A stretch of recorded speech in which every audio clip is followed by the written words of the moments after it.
अफगानिस्तान के सामने पहले टी20 मैच में विराट कोहली रेस्ट कर रहे थे, यशस्वी जायसवाल चोटिल थे।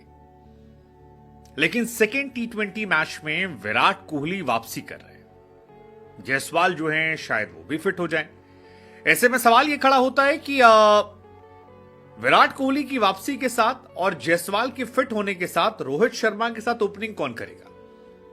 क्या ये ओपनिंग यशस्वी जायसवाल करेंगे या ओपनिंग टी20 में शुभमन गिल कंटिन्यू करेंगे, या फिर इन दोनों की जगह विराट कोहली से ओपनिंग कराई जा सकती है? ये सवाल बहुत इंपॉर्टेंट है क्योंकि वर्ल्ड कप के कॉन्टेक्स्ट में ये खबरें बहुत तेज हो गई हैं कि विराट कोहली जो हैं वो रोहित के साथ ओपन कर सकते हैं। और उसकी वजह है कि विराट बहुत कंसिस्टेंट प्लेयर है। हम सब जानते हैं कि उनका टी20 में भी जो एवरेज है वो 50 के ऊपर है। स्ट्राइक रेट जो है वो भी 138-140 के राउंड है, विच इज डिसेंट इन टी20 क्रिकेट। मॉडर्न डे क्रिकेट में कई बल्लेबाज 160-170 पहुंच जाते हैं। लेकिन अगर रोहित शर्मा के साथ विराट कोहली ऊपर बल्लेबाजी करने आते हैं तो फिर शायद उनका जो ये 140 है ये 150 या 160 में कन्वर्ट हो जाए। और हमने उन्हें ये करते हुए आईपीएल में खास तौर पर देखा है। ऐसे में सवाल ये है कि अगर विराट ओपन करते हैं तो कॉम्प्रोमाइज किसे करना पड़ेगा? जायसवाल को, शुभमन को? इस सीरीज में ना सिर्फ वर्ल्ड कप, यानी सवाल फिलहाल सभी के जहन में बहुत बहुत बहुत चल रहा है। हालांकि पिछले मैच में शुभमन गिल ने रोहित शर्मा के साथ जो कुछ किया था उसके बाद मौज काटने वाले फैंस लगातार मजे ले रहे हैं कि भाई अगले मैच में रोहित शर्मा कह देंगे शुभमन गिल से कि भाई तू इंजर्ड है, तुझे नहीं पता लेकिन तू इंजर्ड है। हालांकि रोहित शर्मा ऐसा नहीं करते। पोस्ट मैच उन्होंने जो बातें शुभमन गिल को लेकर कही वो काफी कमाल थी। कहा कि जो फील्ड पे होता है वो फील्ड का होता है। मैं चाहता था शुभमन गिल आगे कंटिन्यू करें, अच्छी खूबसूरत इनिंग खेली। ये सब चलता रहता है, मैच खत्म, बात खत्म, हम खुश हैं कि हम जीत गए। लेकिन शुभमन गिल पर प्रेशर जो है वो तो साफ तौर पर नजर आ रहा था कि शुभमन प्रेशर में थे। और ये मैं बार बार कह रहा हूं, और ये मैं इसलिए कह रहा हूं क्योंकि शुभमन गिल जब बल्लेबाजी कर रहे थे रोहित शर्मा तो शॉट मारने का पीछे देखने लगे।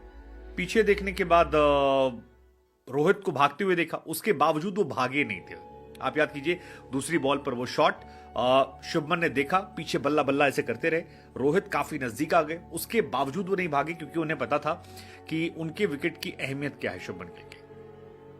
अब इसके बाद भी हमने देखा कि जब वो बैटिंग कर रहे थे तो 2 बैक टू बैक शॉट मारे और उसके बाद छक्का मारने के चक्कर में आउट हो गए।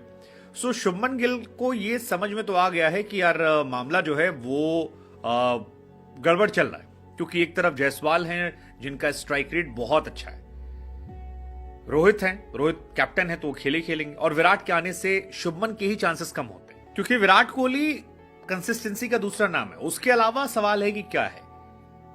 आप देख रहे होंगे कि अगर बाकी खिलाड़ियों को शामिल किया, जैसे जितेश शर्मा को शामिल किया गया।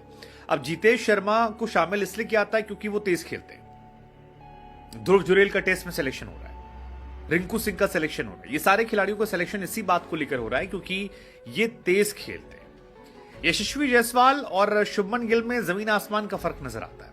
यशस्वी जायसवाल का जो स्ट्राइक रेट है दैट इज 160 इंटरनेशनल क्रिकेट में, 15 मैचेस, 14 पारी, 430 रन और 160 का स्ट्राइक रेट है, जो बहुत ज्यादा होता है किसी भी खिलाड़ी के हिसाब से अगर आप बात करेंगे। शुभमन गिल का स्ट्राइक रेट इनके मुकाबले बहुत कम है। शुभमन गिल का स्ट्राइक रेट अगर आप देखोगे तो वो तकरीबन 130 के आसपास आता है, जो किसी भी पैमाने से इंटरनेशनल क्रिकेट में नहीं समझ में आने वाला रिकॉर्ड है।